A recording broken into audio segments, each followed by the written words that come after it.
Miss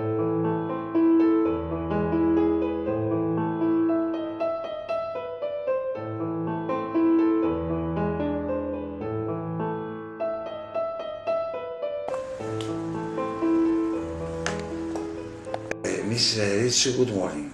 Good morning.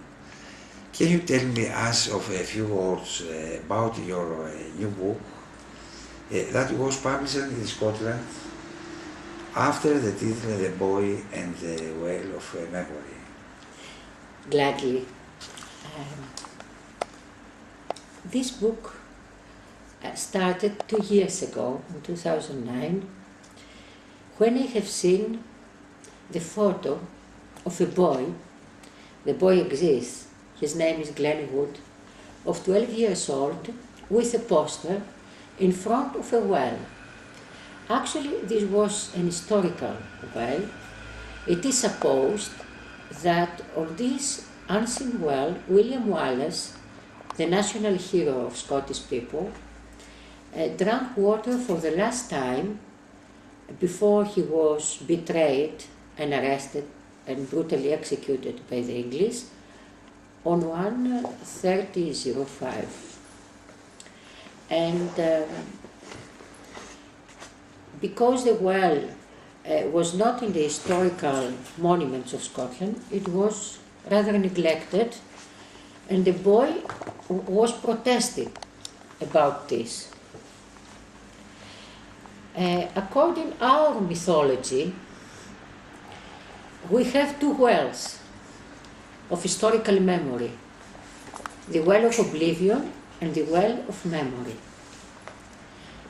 Under that symbolism, I approached an historical association, the William Wallace Society,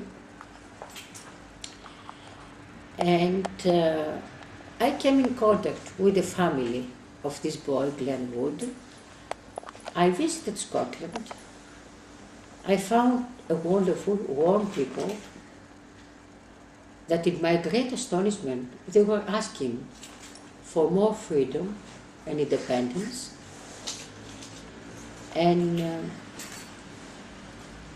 under all this influence, I decided to write The Boy and the Well of Memory. But it is actually the historical memory, the memory of Scottish people, the memory of Greek people, the historical memory of people that must not be lost, because it is our strength for the future.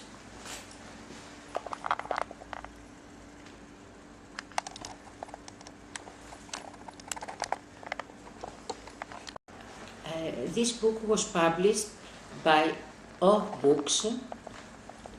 It's written A-U-C-H, Books in Scotland, by Sarah Crom is the name of my publisher. And I think that in a few months it's going to be published also, under my translation of course, in the Greek language by YFOS publications. And from Scotland, Miss Ritsou, will be transferred to Holland. That 2 years ago, your historical novel, The Lion's Souls, referred that. Yes, The Lion's Souls, published in Greek language under the name "Η Kyres των Leodon." Kyres is the souls seeking for justice, and the English name of the book was The Lion's Souls. It's the souls of two brothers, Jan and Cornelis de Witt, that were two politicians, brothers, of the 17th century. Jan de Witt was president of the Republic, of the Dutch Republic, between 1652 and 1672, when he was brutally murdered. And he was the first who introduced in the humanity the social care, the social insurance, the pension, and everything we are also fighting today for. And it is the time of the Dutch Enlightenment, who was actually that republic, a direct republic, as we say in Greek, who was actually the seed of the French Enlightenment, and maybe, surely, of the French Revolution. So I was very much touched by the honesty and the struggle of those people, of Jan and Cornelis David, to support their people's welfare and well-being, the human rights, because at that time, in France, in England, in all Europe, poor people were dying on the streets, in the marshes, while in Holland there were hospitals, very well care, pensions for the elderly people. There were shares at the works. I mean, the company of East India Company, which was Dust, the people that were working there, the people of the Navy, were shareholders of their works, even poor. And what people have no idea is that this was the first time that the social care was introduced.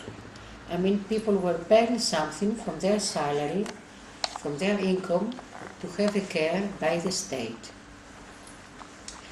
This social care we can find in another way in Athens of Pericles, only Sparta. But it was not so clearly organized by the state as it was by this mathematician, Jan David. And I have, as a cover page of that book, The Gate of Mykene, because under the natural laws, the 9 natural laws, that time were studied by the great philosopher Spinoza, and they were actually ancient natural laws. These two brothers were serving the law of progress, and their symbol was two hounds, 2 dogs, that they were chasing a rabbit. In Agamemnon of Aeschylus, we have Menelaus and Agamemnon presented as 2 hounds, that they are chasing a rabbit, which rabbit is Troy. In that case, the rabbit was England, that they went against because they wanted to support it. They wanted to support their democracy and their rights, and that's why I used the lion gates as the cover page of the book. Thank you very much, Ms. Ritsou.